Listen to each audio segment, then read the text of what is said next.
मुफ्ती साहब को आमंत्रित कर रहा हूँ। आपके पास एक बार फिर से 7 मिनट का वक्त है। शुक्रिया। जनाब जावेद अख्तर साहब कई मर्तबा दोहरा रहे हैं कि फेथ का मतलब बताइए, फेथ का मतलब बताइए। मैंने बता दिया, फेथ सही भी होता है, गलत भी होता है। और आज हम फेथ पे बात नहीं कर रहे, हम ट्रूथ और डज गॉड एग्जिस्ट पे बात कर रहे हैं। क्या डज गॉड एग्जिस्ट, ये ट्रूथ यानी गॉड है या नहीं है, इसमें से दोनों ट्रूथ क्या है। अब आप उसे फेथ कह लें, बिलीफ कह लें, नॉट माई बिजनेस। उसके बाद आपने कहा कि भाई सवाल करने से मजहब रोकता है। मैं कहता हूं जो रोकता है वो रोकता होगा, मैं नहीं रोकता, बल्कि सवाल करें, सवाल करना चाहिए। सवाल कर करके तो हम आगे बढ़ते हैं, तरक्की करते हैं, और इसीलिए मैं आज यहां पे आया हूं। लेकिन सवाल सिर्फ खुदा से नहीं होगा, आपसे भी होगा।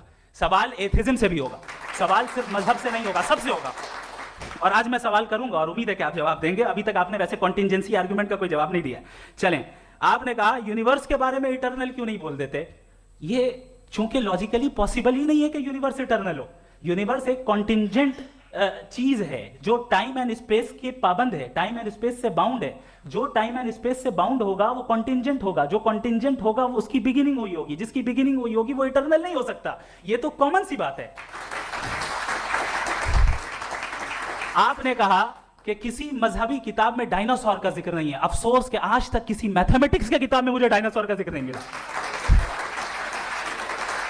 तो इसका मतलब मैथमेटिक्स की किताब बेकार है? नहीं, उसका वो टॉपिक नहीं है। रेवलेशन का और मजहबी किताबों का टॉपिक ये नहीं है कि आपको आके बताए साइकिल कैसे बनाते हैं, या आकर ये बताएं कि जो है डायनासोर कब था। वो तो मोरालिटी सिखाने आया है, गॉड के बारे में बताने आया, नॉन फिजिकल रियलिटी की हकीकत को सिखाने के लिए आया। रिलीजियन साइंस को रोकता है? नहीं रोकता। अगर रोकता है तो गलत करता है। रिलीजियन साइंटिज्म को रोकता है, जिसमें हमारे जावेद साहब मुब्तला है।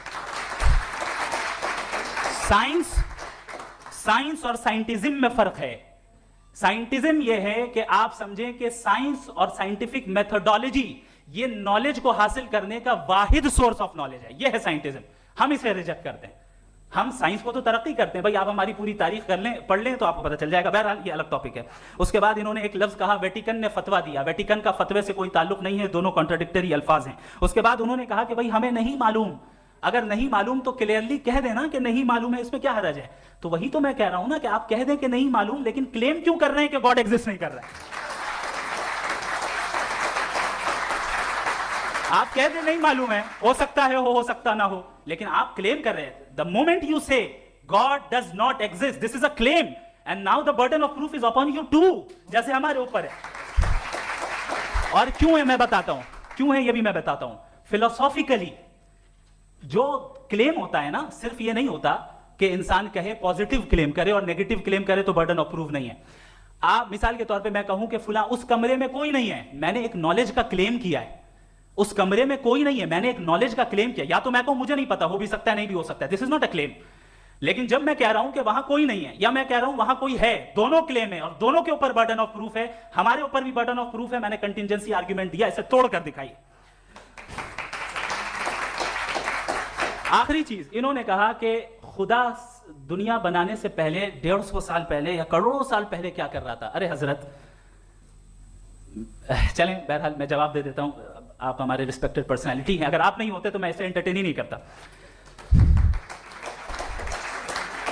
टाइम, ये 100 साल पहले या 100 साल बाद, पहले बाद में अभी, ये वो अल्फाज हैं जिनका ताल्लुक टाइम से है। टाइम शुरू ही हुआ है यूनिवर्स की बिगिनिंग के बाद, तो उसके पहले खुदा क्या कर रहा था, सवाल इलॉजिकल है, ये फेलेसी है। यानी आप ये कह रहे हैं कि यूनिवर्स के बनने से पहले खुदा क्या कर रहा था। टाइम के बनने से पहले, पहले का ताल्लुक टाइम से, टाइम उस वक्त था ही नहीं, तो ये सवाल ही इनवैलिड है खुदा के ताल्लुक से।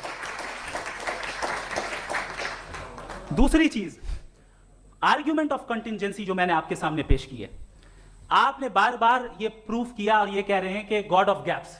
देखिए पहले नहीं मालूम था, साइंस ने कर दिया। सिंपल की मिसाल से मैं समझा देता हूं। जिस गैप्स की आप बात कर रहे हैं ना, साइंस उन गैप्स को जिन चीज के जरिए भी प्रूव करेगा वो कॉन्टिजेंट ही होगा। अब चाहे वो फोर्स हो, मैटर हो या एनर्जी हो। लिहाजा सवाल हमारा उस वक्त भी वैलिड होगा जब तक कि आप नेसेसरी बीइंग पे ना आ जाएं। और इन्फिनिट रिगरस पॉसिबल नहीं है of causes in practical world, तो जाहिर है कहीं रुकना पड़ेगा, जहां रुकेंगे वही खुदा है। दूसरी चीज, आपने ये कहा, क्या कह रहा था मैं, किस point? What? Oh no, after that. Just now.